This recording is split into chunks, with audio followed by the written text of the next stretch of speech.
Bon, voici très probablement le prochain président de la FEMAFOOT, Monsieur Mazoudi Baba Cissé, donc qui devrait, avec 95% de chance, remporter les élections qui vont arriver dans les prochaines semaines et être le nouveau président de la FEMAFOOT. Quand on regarde un petit peu son programme, voilà, la plupart des sujets abordés et attendus par les Maliens y figurent. C'est-à-dire restructurer le championnat local. Il veut créer une LFP au Mali, une Ligue nationale de football, parce qu'il n'y en a pas. Il y a la FEMAFOOT, mais il n'y a pas de ligue qui gère indépendamment les championnats et le football professionnel malien. Ensuite, vu qu'actuellement, il dirige une académie qui est quand même pas mal reconnue, la BM Foot, il veut aussi pousser la formation, qui est quand même une des qualités du Mali, mais donner plus de moyens et accompagner les jeunes aussi à l'école. Voilà, que ce soit l'école plus le foot. Et ensuite, je sais que vous attendez beaucoup ça par rapport à l'équipe nationale.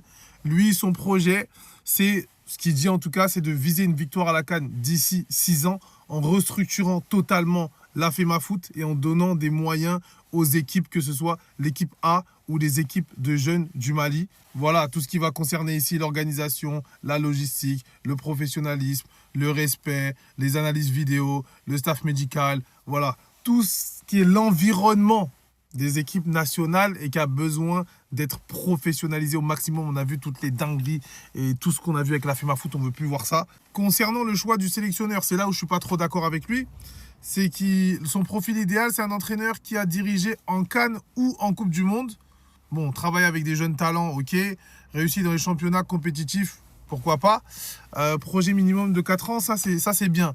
Mais quand on regarde au Maroc, Regragui, il avait fait ni CAN ni Coupe du Monde.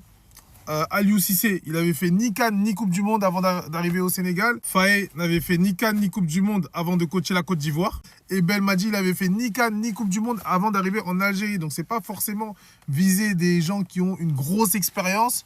C'est des gens qui sont proches de ton football et qui vont pouvoir, voilà, emmener ce projet. Je pense par exemple à un Fousseni. C'est un exemple comme ça. Hein. Ben, il n'a pas de CAN ni Coupe du Monde, mais ça peut être un profil intéressant. Ou d'autres, dans ce style-là. Eric Schell n'avait fait ni CAN ni Coupe du Monde et il avait pourtant fait un bon passage au Mali. Très important pour les binationaux, on en a beaucoup parlé. Il veut créer un réseau de détection pour pouvoir détecter les binationaux plus tôt et les faire venir en sélection du Mali. On sait qu'on est en retard par rapport aux autres sélections africaines. Donc maintenant, d'après la presse locale et la presse internationale, ce monsieur a plutôt une bonne cote. On demande à voir. Voilà. On a souvent entendu des gens qui ont des beaux discours, mais entre les beaux discours et les actes, parfois, il peut y avoir des décalages. Et là, on n'espère pas. Et surtout, ce qu'on va attendre de lui, c'est les personnes qui vont travailler avec lui. C'est sa liste, qu'on n'a pas encore officiellement. Il y a des rumeurs qui circulent. Mais tu ne peux pas révolutionner le football malien à toi tout seul. Il faut être bien entouré. Donc, quand on aura la liste, on refera des analyses et je vous dirai ce que j'en pense. Et en tout cas, j'espère que ce monsieur est là pour le Mali et pas pour lui-même. Parce que c'est ce qu'on a comme problème avec beaucoup de dirigeants du football africain et qu'on a eu avec Bavieux. C'est des gens qui sont d'abord là pour eux-mêmes avant d'être là pour le Mali.